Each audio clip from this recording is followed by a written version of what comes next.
Live from Austin, Texas, Alex Jones. Well, George Humphrey, for the next 50-something minutes, will be riding shotgun with us, and he can throw out a few questions at our illustrious guest. We had him on last Thursday for just about 5 minutes. He was going to be on for a couple segments, but he got caught up there in Congress, which we fully understand. And I am, again, honored to have the best member of Congress, and he hails from the wonderful state of Texas, Congressman Ron Paul. Congressman, thank you so much for joining us again this week so we can finish asking you the questions. Nice to be with you. You wrote an article about the end of dollar hegemony, and I wanted to get your take on that first off, sir.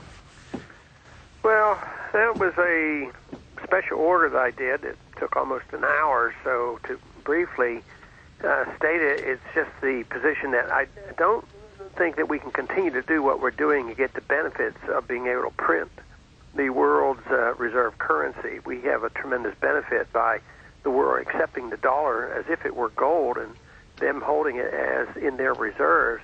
And that one day, and probably not in the too distant future, they're going to give up on this, and which will have a lot of ramifications for us here at home. We would then have to expect inflation and high interest rates and a lot of other problems. Congressman, what do the one-worlders really want? Because we know that they have to let their dollars come back in, that all these foreign countries like Japan, China, England, UAE, Saudi Arabia, the French are holding. And then Bush claims now that they're dropping the UAE deal, but really Halliburton's just going to be a holding company for it. In fact, Treasury Secretary Snow is out today saying, don't worry, America's still open for business. Come buy us up. That's really all we do now is you just come buy us. I mean, where does this go in the future for the American worker, the American middle class, people who want their children to have some type of future? Because all the indices I look at show a very dim future indeed. Well, I think their ultimate goal, and the goal that they've had for a long time, is the control of all the natural resources. And the biggest resource that they're interested in is oil. And in the process, though, they want to control the banking system, which they pretty much have control of, which means the dollar is very, very important to them. And then they also want to control the military power that dominates in the world, and that is, of course, our military power, so they're very influential there. And I don't think they have any sense of loyalty to nations.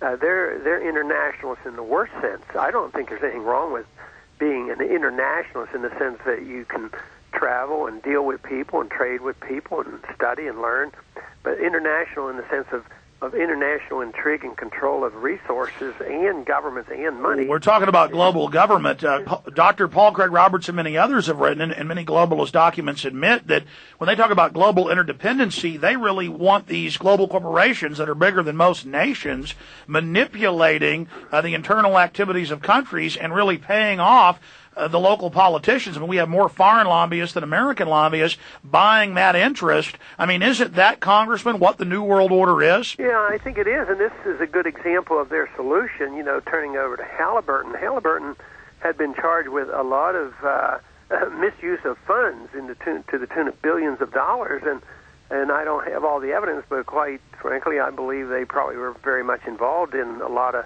corrupt spending over in Iraq, so they get rewarded and they're going to take over as if they're different. I think you're right to assume that they're all one and the same group. But it looks like the American people and the Congress are going to buy it. I've got former city council member and author and documentary filmmaker in his own right, George Humphrey, in studio with me. And George, I mean, I'm interested to see what you think's most important today. What questions do you have for Dr. Ron Paul? Yeah, Congressman, this is George Humphrey. What is your thought about what's going to happen when Iran goes over the EU as their currency? Well, I think if they do, and it's overwhelming, it'll have significance. If they do, and it's a loan, and they demand, euros for their oil, it might not have a tremendous ramification immediately. But if they do and other OPEC nations follow and then they start trading oil in euros, it will have a lot of ramifications. That's what they're threatening to do. A lot of people are saying that that's one of the prime reasons the neocons want the invasion now, is to stop that oil bourse from going into position. Dr. Paul, do you agree with that? Well, I think that's a possibility, because it sure made sense that that was the reason we went into Iraq, because Saddam Hussein had already started pricing his oil in euros, and we knew that Chavez threatened to do that, and then all of a sudden there was an attempted coup against him. The only thing that doesn't quite add up, and maybe somebody has an answer to this, is if the European, this was one of the why the Europeans were opposed to what we were doing in Iraq, because it was a contest between dollars and euros. But right now, the Europeans aren't offering any resistance whatsoever to the intimidation and the confrontation with Iran. In fact, while we have that going on, what is your prediction on, will there be an Israeli or a U.S. or joint strike? Will it come this March or next March? Because they said the invasion would come in March of 2002. It was really March of 2003. They like to do that. And then that ties in with the London Independent article today with all these quotes of William F. Buckley, Francis Fukuyama, Richard Pearl, Andrew Sullivan, George Will, and others saying we've lost the war, Bush is basically bad, we've got to pull out. Suddenly they're all saying this in their own editorials, but meanwhile they're steamrolling towards a whole new invasion when the CIA's own assessment says 10 years. So what's driving this? I mean, with all this fog of war, literal and figurative, where do you see it, Congressman? Well, we've had several hearings already. We had some this week from State Department and other officials, other neocons coming and advocating, a confrontational approach. They're not nearly at the point where they're talking about an invasion, and they may get around to that, but the only thing they hint to is that of taking out these nuclear sites, which they can't even prove exist, and yet they're about ready to attack them with bombs. I think this will have a horrendous ramification on the price of oil, and I don't think the Iranians are going to sit back and be defeated as easily as the Iraqi government was defeated. Of course, the Iraqi people haven't been defeated yet. They're doing pretty good at holding their own against a very powerful nation.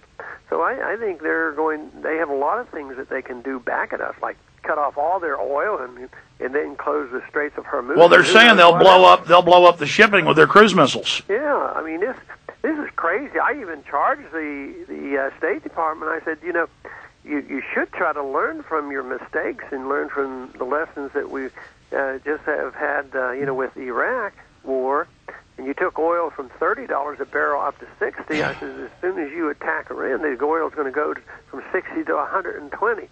They didn't answer that question at all. But so do you think they're going to have a strike? I mean, Israel's here in the Jerusalem Post. Their defense minister has the nerve, after we roll over backwards for them, and he's saying, headline, U.S. not doing enough to stop Iran, and America, quote, needs to get its act together. And they just go on to call us all sorts of names here. Until now, the U.S. administration has just been talking tough, but the time has come for Americans to begin to take tough action. Hey, tell Israel they want to cause World War III. How about they go do it? If they want to do it, and if they think it's in their self-interest, they have the right to do it. They do not have the right to use American taxpayers' money. And of course, they survive, and their military depends on our money. But I have no qualms about Israel doing whatever they want. I do have qualms with us being dictated to or us financing what they need or want. I don't think they're on the verge of doing it. I think they're still in the propaganda phase.